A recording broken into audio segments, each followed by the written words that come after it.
సంపత్రాజు గారు అడుగుతున్నారు. చెప్పండి సార్. ఇక్కడ వర్మ గారు, ఇక్కడ ప్రసాద్ గారు చెప్పిందన్నీ కరెక్ట్ అనుకుందాం. ఇక్కడ ఎమ్మెల్యేలు ఎవరైతే ఈ రోజు వాళ్ళకే టికెట్లు మళ్ళీ ఇంకో నియోజకవర్గానికి ఇస్తానని చెప్తున్నటువంటి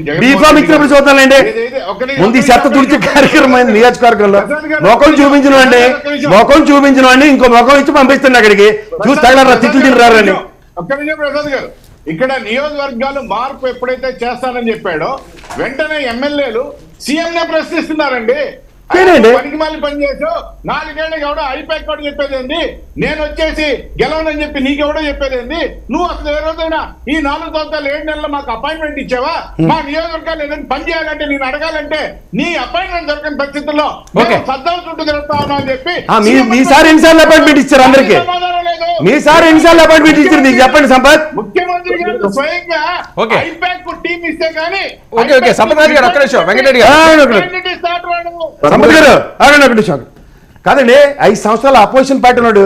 మీరు నాకు తెలిసి నెంబర్ 2 లీడర్ అక్కడ మీ నియోజకవర్గంలో. మీకు ఎన్నిసార్లు అపాయింట్మెంట్ ఇచ్చింది మీ అధినాయకుడు చెప్పండి. అరే 6 పార్టీ సంగతి మీకేం తీసారు? మీ పార్టీ సంగతి చెప్తున్నాడు. అపోజిషన్ తండ్రి కొడుకులు ఎత్తురు ఏం అపాయింట్మెంట్ ఇచ్చారు మీకు?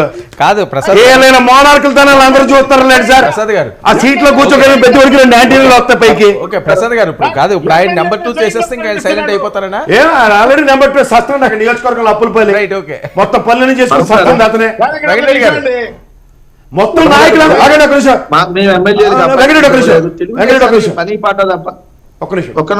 ఒక్క నిమిషం.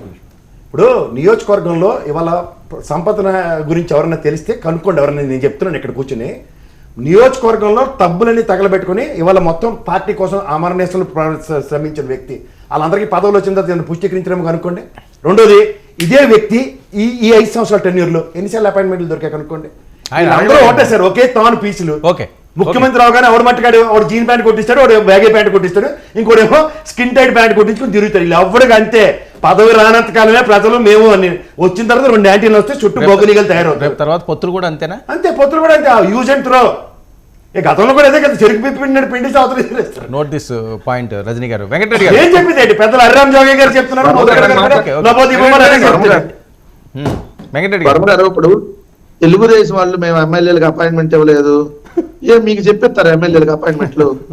మా ఎమ్మెల్యేలకు ఎవరు అపాయింట్మెంట్ ఇవ్వలేదు ఎవరు చెప్పారు? చంద్రబాబు నాయుడు చెప్పి పలానా ఎమ్మెల్యేకి మేము అపాయింట్మెంట్ ఇస్తున్నామని చెప్పిస్తారా సార్? చెప్తాను నీకు వచ్చే రోజు. సార్ నన్ను మాట్లాడండి. ఈ రోజు పాడిందే పాట అన్న. మీకు వైద్యం చేయించాలంటే భారతదేశంలో లేదు, తెలుగుదేశం వాళ్ళకి వైద్యం చేయించాలంటే వేరే కంట్రీ అన్న పోవాలి. మీరు మానరు అంతే. మీ జీవితం అంతే. మీరు అలానే ఉండండి, మాకు కూడా అలానే ఉండటం కూడా కావాలి. ఒకటి మేము ఎమ్మెల్యే క్యాండిడేట్లు మార్చుతుంటే ఇక్కడ పనికిరాడు అక్కడ పనికొస్తాడు అన్నాడు. గంటా శ్రీనివాసరావు భీమిలో పనికిరాడని అంటే తోసేశారా?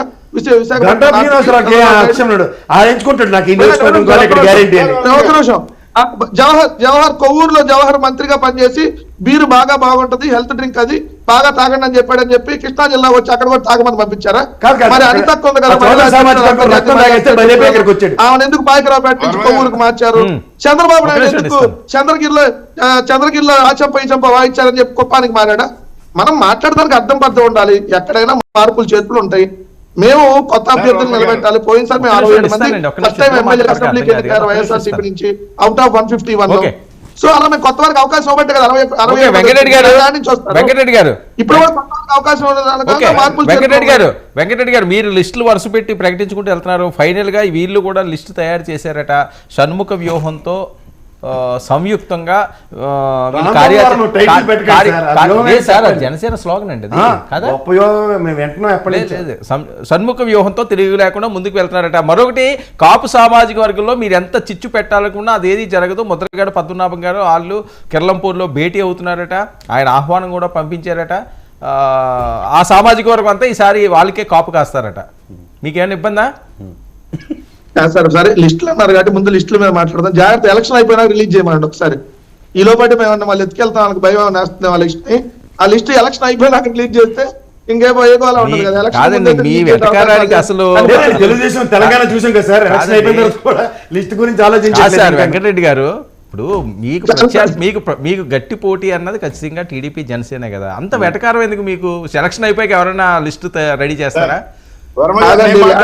కాదు సార్, చంద్రబాబు నాయుడు గారు అధికారంలో ఉన్నప్పుడు ఎన్నికల నామినేషన్లు లాస్ట్ రోజు దాకా లాస్ట్ రిలీజ్ చేశాడు. 7 లిస్టులు 8 లిస్టులు రిలీజ్ చేశాడు. ఏది ఎన్నికల నోటిఫికేషన్ వచ్చి నోటిఫికేషన్ కాదు, నామినేషన్ల ప్రక్రియ బిగిన్ అయ్యే ముందు రోజు నుంచి నామినేషన్ అయిపోయి లాస్ట్ రోజు దాకా లిస్ట్ ప్రకటిస్తానే ఉన్నాడు. వాళ్ళకి అంత ఫ్లో ఉన్నదేమో, ఆ ఫ్లో తట్టుకోలేక వాళ్ళకి అంత ఫ్లో ఉన్నదేమో. అందుకే రమణి ఆ ఫ్లో వర్మ గారు, 45 ఏళ్ళ నుంచి రాజకీయ వర్మ గారు నేను మాట చెప్పొచ్చా? చెప్పండి.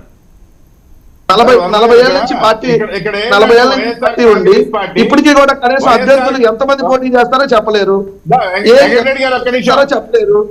ఇప్పటికీ మళ్ళీ బీజేపీ వస్తుందని చెప్పి వాళ్ళ కోసం ఒక్క నిమిషం సంపత్రాజు గారు ఉండండి. ఢిల్లీలో కొంతమంది పడిగాపులు పడుతున్నారు తెలుగుదేశం నుంచి. ఇంకా వాళ్ళు ఏం సార్ మాకు పోటీ చెప్పండి? 10 రాజకీయ పార్టీలు కలిసి వస్తున్నా మాకు పోటీ అంటే అది మాకు ఒక్క నిమిషం ఇస్తారు సంపత్రాజు గారు. ఇద్దరు మాట్లాడితే అర్థం కావట్లేదు. కాదు సార్, ఇప్పుడు నేను చంద్రబాబు నాయుడు నేను 40 ఏళ్ళ నుంచి రాజకీయాల్లో ఉన్నా, సింగిల్ గా తేల్చుకుంటా అంటే అప్పుడు కదా చంద్రబాబు నాయుడు సత్తా ఏంటో తెలిసేది. జగన్మోహన్ రెడ్డి గారిని ఎదుర్కోవడానికి 10 మంది నేను కలిసి వస్తున్నా అంటే అక్కడే వాళ్ళు వీక్ అయ్యారని అర్థం అవుతుంది కదా. మేము బలంగా ఉన్నాం అనేది అక్కడే ఇండైరెక్ట్ గా ఒప్పుకున్నట్టు అర్థం కదా. సో ఒకటి స్పష్టంగా ఒక అధికారం కోసం ఏ పార్టీ అయినా సరే ట్రై చేస్తుంది. ఏం కుస్తీ పోటీలా నువ్వురా నేను వస్తాను ఇద్దరం కొట్టుకుందాం, నువ్వు ఒక్కడవే రా నేను ఒక్కడనే వస్తాను, నువ్వు ఇద్దరితో వచ్చి నన్ను ఎలా కొడతావు, ఇది కాదు కదా. రాజకీయ పార్టీలు పొత్తులు అన్నది ఎప్పటి నుంచో తరతరాలుగా వస్తుంది, ఈ రోజు కొత్తగా వచ్చింది కాదు కదా. మీకు ఇష్టం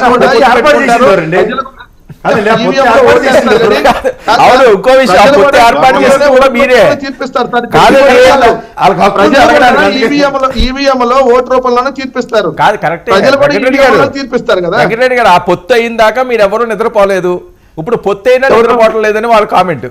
2018 ఎన్నికల్లో తెలంగాణలో విడిపోయాడో లేదో ఇప్పటి వరకు చెప్పకుండా మళ్ళీ బీజేపీతో పొత్తు కోసం మళ్ళీ ప్రయత్నిస్తున్నాడు. వీళ్ళకందరూ రాజకీయ పార్టీలుగా బీజేపీతో పొత్తు కుదిరే వరకు మళ్ళీ మీ తాపత్రయం.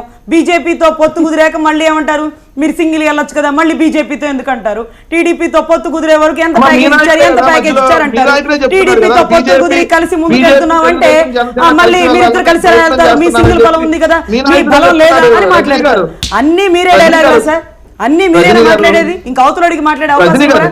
మా టికెట్లు ఏమొస్తాయో మీకు ఎందుకు సార్? మీకు అభ్యర్థులు ప్రకటించారు, నియోజకవర్గంలో మీ పని మీరు చేసుకోండి, మీరు గెలిచే ప్రయత్నం చేసుకోండి, గెలవండి, అవసరం అది మీకు అవసరం. అంతేగాని అవతల వాడు ఇంకా టికెట్లు ఎందుకు ప్రకటించలేదు, వాళ్ళిద్దరు కలిసి వెళ్తారా, విడివిడిగా వెళ్తారా, అక్కడ అతను ఎందుకు ఉంచున్నాడు, మీకెందుకు సార్? పార్టీలో అభ్యర్థులు మారిస్తే మీరు ఎందుకు క్వశ్చన్ చేస్తున్నారమ్మా? సరే, ఇప్పుడు పార్టీలో అభ్యర్థులు స్థాన బలం లేక మారిపోయారేమో అడిగారు. సరే సరే, మీ పర్సనల్ మీది, మా పర్సనల్ మీ పర్సనల్ మీది సార్. సరే, మీ పర్సనల్ మీది, మేము కలిసి వస్తామో విడివిడిగా వస్తామో గుంపులుగా వస్తామో మీకు అనవసరం. మీ పక్షాన ఎవరు రారేమో, మీరు ఎవరికి నచ్చరేమో, మీ వెనకాల 38 కేసులు అవినీతి ముద్రలు ఉన్నాయేమో, 11 ఛార్జ్ షీట్లు అయినాయేమో, గండ్రగొడ్డలు దొరకలేదేమో, కోడికత్తికి సానుభూతిగా ఒక సాక్ష్యం చెప్పలేదేమో, మిమ్మల్ని నమ్మి అదేదో చెప్తారు కదా, ఆ గట్టునుంటావా ఈ గట్టునుంటావా అంటే ఏదైతే జగన్మోహన్ రెడ్డి గారు గట్టును మాత్రం మేము చచ్చినా ఉండము అంటూ ఉన్న వాళ్ళు కూడా సంచి సభేళ సర్దుకొని పారిపోతున్నారు. దానికి మీరు చెప్పే పదం మేము సీట్ ఇవ్వలేదు అందుకే వెళ్ళిపోతున్నారు అంటారు. మీరు సీట్ ఇచ్చినా మాకొద్దు, మీ సీట్ ఇచ్చినా మాకొద్దు, మీ పార్టీ కింద పనిచేయం అని వాళ్ళు నిర్ణయించుకున్నారు.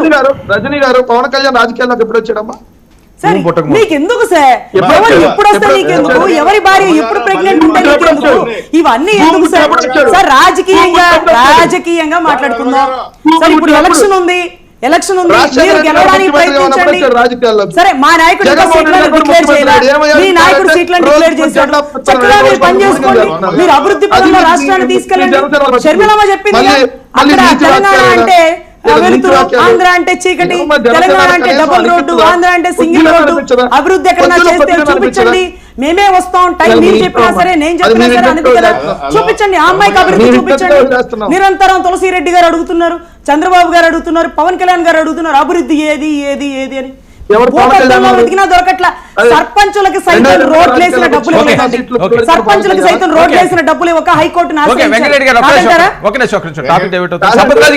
సంపత్రాజు గారు ఏం చెప్తారు మీరు చెప్పండి. ఇక్కడ ఏంటంటే